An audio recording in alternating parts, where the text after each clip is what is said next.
que si de algo podemos estar de acuerdo en esta era en la que vivimos, es que nos cuesta justamente ponernos de acuerdo. Es una permanente discusión entre quién tiene la razón, entre cuál es la nueva verdad y cuál no.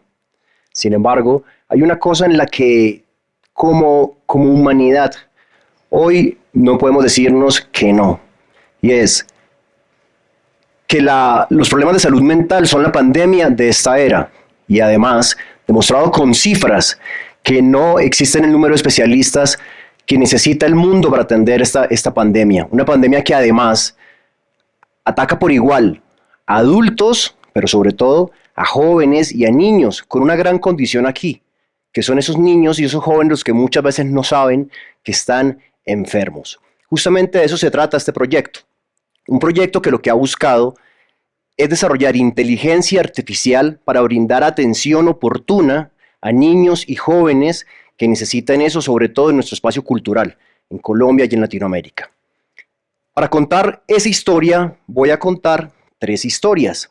La primera, voy a contar 3 historias, y cuando digo voy, quiero decir vamos a contar 3 historias, porque para mí es importante que aquí a mi lado, imaginen a un grupo gigante que hay de médicos, psicólogos, psiquiatras, investigadores, desarrolladores de software y sobre todo mamás que han inspirado este proyecto.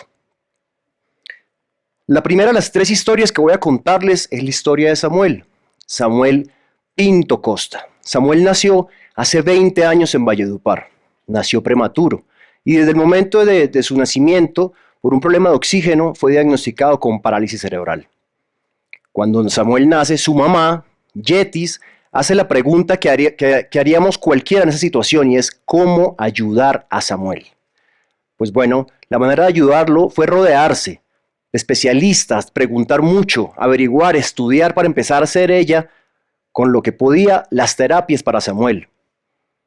Cuando esto empezó a ocurrir, otras mamás de la comunidad se dieron cuenta que ella, muy concentrada, estaba dando unos grandes pasos en la recuperación de Samuel. Fue así como empezaron a llegar a su casa nuevos niños que también tenían problemas, y esas mamás, entre todas, empezaron a aprender cómo hacer esa recuperación. Como los vallenatos, de pueblo en pueblo, se fue contando la historia de un grupo de mujeres que estaban rehabilitando niños. Fue así como llegaron otras mamás, con otros niños, pero esta vez con un problema diferente, algo que ellos llamaban un problema del alma. Y eran niños que de repente habían perdido la alegría, que habían perdido el entusiasmo y que se habían llenado quizá de ansiedad y de tristeza. Entonces Yeti se preguntó lo que se preguntaría cualquiera en esa situación, y es ¿cómo puedo ayudar a esos niños?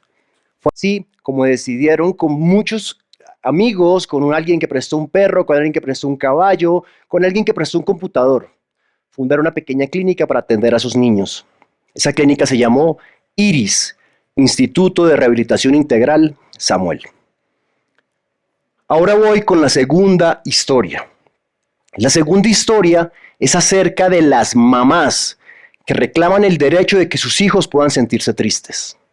Y ojo con esto que estoy diciendo, porque suena bastante conflictivo. Pero es muy importante entender que en un país como el nuestro, en un continente como el nuestro, en donde está el trópico, la alegría, los tambores y la música, y donde somos felices cuando nos vemos en el ranking de países más felices del mundo, eso esconde una triste realidad, y es que nos cuesta aceptar que estamos siendo tristes. Yo les voy a hacer una pregunta a ustedes. ¿Qué pasa si un viernes a las 7 de la noche llaman a su mejor amigo y les dicen, me siento triste? Seguramente la recomendación de ese amigo, con toda la buena intención, es, vamos a tomarnos algo. Y que si sigues muy triste, alargamos la fiesta. Pues lo mismo ocurre con los jóvenes, y más con los jóvenes del Caribe colombiano, y más con los jóvenes de niveles socioeconómicos bajos. ¿Esto qué quiere decir? Que cuando una persona empieza a sentirse triste y no es tratada a tiempo, la enfermedad empieza a profundizarse. Quiero que imaginemos una situación. Pongamos un nombre, Juan. En enero empieza a sentir que su alma, como decían las mamás, empieza a apagarse. Seguramente para junio ya esté dándole muy duro al consumo de licor, porque no es tratado, y el licor quizás sea la única espacio en el que él siente que se siente un poco mejor. Seguramente para octubre ya haya intentado con drogas. Y conocimos casos de niños de 11, 12 y 15 años que para diciembre ya estaban en prostitución. ¿Por qué? Buscando el dinero que les permitiera obtener los recursos para comprar esa droga. Sin embargo, ¿qué pasó? Que en ese año de enfermedad todo se radicalizó en su interior. Cada vez la tristeza era más profunda, la ansiedad estaba mucho más elevada. Pero entonces aquí nos juntamos en una situación nueva y es el sistema de salud de nuestros países. En nuestros países solo tienes derecho a 3 meses de intervención en una clínica para recuperarte en un caso de salud mental. Eso nos obligó a hacer unos tratamientos que tenían que ser mucho más intensivos para ofrecer rehabilitaciones reales. Entonces nos hicimos la pregunta que se hace uno en estas situaciones y es ¿cómo puedo ayudar? Ya que apareció entonces la inteligencia artificial. Nos pusimos a estudiar y encontramos que, por ejemplo, en el Reino Unido, con 2.000 historias clínicas estaban obteniendo unos grandes resultados, eh, haciendo algunas sugerencias de tratamiento en espacios laborales. Nosotros encontramos más de 5.000 historias clínicas que fuimos capaces de cargar en nuestra inteligencia artificial para entrenar la herramienta. Además, empezó a ocurrir una cosa bien interesante y es el microtagueo de las historias clínicas. No quiero ser muy técnico, pero voy a contarles un poquito del microtagueo. El microtagueo, por ejemplo, el rey del microtagueo en el mundo es Netflix. Netflix sabe que cada una de sus películas está dividida en pequeñas porciones de información. Por ejemplo, sabe que nos gustan las historias de amor con dosis de humor, que tengan una carga musical, protagonizadas por mujeres y que se desarrollen en Europa. Cada uno de esos datos individuales hace un gran dato colectivo. Asimismo, el microtagueo de nuestras historias clínicas nos permitió entender que no era lo mismo atender a un niño que estaba escolarizado que a uno que no. No era lo mismo la respuesta que daban los medicamentos en un joven que tenía visita el fin de semana y un joven que no. Y no era lo mismo hacer una terapia ocupacional con una persona que había llegado con desnutrición y una que no. Entonces la inteligencia artificial, como un Waze, empezó a darle a los especialistas ciertas pistas de cuáles tratamientos habían demostrado mayor efectividad.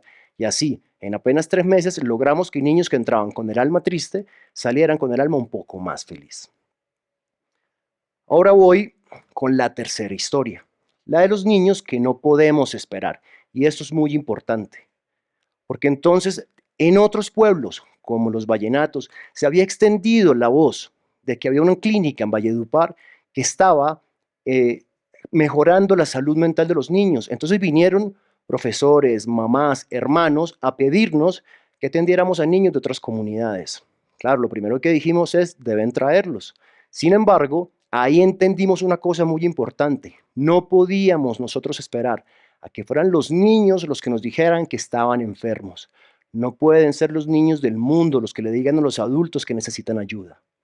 Bajo esa premisa, decidimos entonces generar unos test que fuimos aplicando por cada uno de los colegios de la región en espacios que aceptaron esta intervención. De cada 100 test, encontramos que 70 niños estaban en un riesgo bajo en problemas de salud mental, 25 en riesgo medio y 5 en riesgo alto. Les quiero contar cómo se hicieron estos test.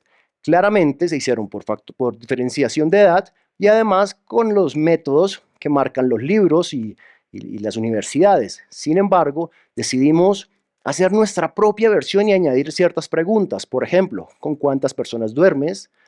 ¿Cuántas personas viven en tu casa? ¿Estás comiendo todos los días?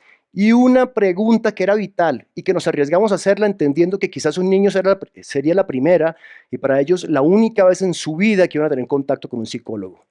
Esa pregunta decía, ¿crees que necesitas ayuda? Pues bueno, de esos 5% que decimos que estaban en riesgo alto, muchos de esos los detectamos porque nos escribían directamente en las hojas, me están violando en la casa. Otro nos escribió, este fin de semana pensaba matarme, pero aparecieron ustedes. Y una niña más nos contó que era víctima de una red de prostitución en su propia casa. Además, en esta investigación encontramos colegios en La Guajira, allí en el norte colombiano, en donde en un solo año se habían suicidado 6 niños. 6 niños se habían suicidado en un colegio. Pongámonos a pensar que eso es el equivalente a lo que ocurre en una masacre en los Estados Unidos. Masacres en las que cuando ocurren llega el equipo SWAT, prensa, papás, el presidente se manifiesta. Pero en Colombia está pasando allí nomás y no estamos enterados. Entonces necesitábamos volver a ayudarlos, ya los teníamos diagnosticados, prediagnosticados a estos niños. ¿Cómo atenderlos? Entonces nos hicimos la pregunta que se hace siempre en este tipo de condiciones. ¿Cómo podemos ayudarlos? y volvemos y nos encontramos con un sistema de salud que nos está diciendo, a lo mejor, y en el mejor de los casos, te voy a dar 1 hora, quizá cada semana, cada 2 semanas, pero por ahí en 3 meses, para atender a esos niños. Y el tiempo no era suficiente. Fue entonces como vuelve a aparecer la inteligencia artificial para ayudarnos a desarrollar un chatbot que corre por WhatsApp, uno para niños y otro para papás. Al de los niños es una conversación permanente en la que les preguntamos, ¿cómo amaneciste? ¿Cómo te fue en el cole? ¿Cómo te sientes hoy? ¿Quieres contarnos algo? Y esa información que el niño escribe, aún si no la escribe, empieza a generar un reporte que se va a ir directamente al especialista que lo atenderá en 1 hora de espacio cuando a ese niño le toque el turno. Al mismo tiempo, a los papás de los niños les estamos preguntando, ¿cómo viste a Juan? ¿Está comiendo bien? ¿Su temperamento se mantiene? ¿Está ordenando el cuarto? ¿Se baña? Y ellos nos van dando estos informes para que podamos cruzar la información y hacer que esta hora a la que el Estado nos da derecho para atender a sus niños sea mucho más optimizada. Les quiero contar algunos ejemplos. Por ejemplo, María, quien su mamá nos escribió, María se está orinando en la cama. 16 años tenía María, tiene María. Pero cuando llegamos a la cita, María no le contó eso a su psiquiatra. Sin embargo, la inteligencia artificial le había hecho el reporte al psiquiatra de que María se estaba orinando. Y eso permitió que esa hora se pudiera optimizar para trabajar mucho mejor el desarrollo y la rehabilitación de María. Es un poco de lo que hoy hace la inteligencia artificial ya en Colombia y esperamos hacerlo en Latinoamérica. Diariamente escuchamos noticias, chismes, comentarios sobre lo que hace y lo que no hace la inteligencia artificial. Incluso hay gente que la está usando para pedirle que visualice futuros apocalípticos para la humanidad. Nosotros, en nuestro caso, la estamos usando para pedirle que nos ayude a salvar niños, que nos ayude a detectar y a prediagnosticar los problemas de salud mental de los más pequeños de nuestro país. Aquí es muy importante dejar un mensaje final. Quizá cuando estamos pensando en inteligencia artificial, no nos imaginamos a las mamás liderando esta revolución. Pues esta revolución empezó y se alimenta diariamente del amor de las mamás por ayudar a los pelados. No puedo terminar y bajarme acá sin agradecer a todas las mamás que nos han inspirado en este desarrollo, a las mamás que vinieron, a las mamás que nos ven y a las mamás que desde el cielo, desde la tierra, nos inspiran a transformar el mañana.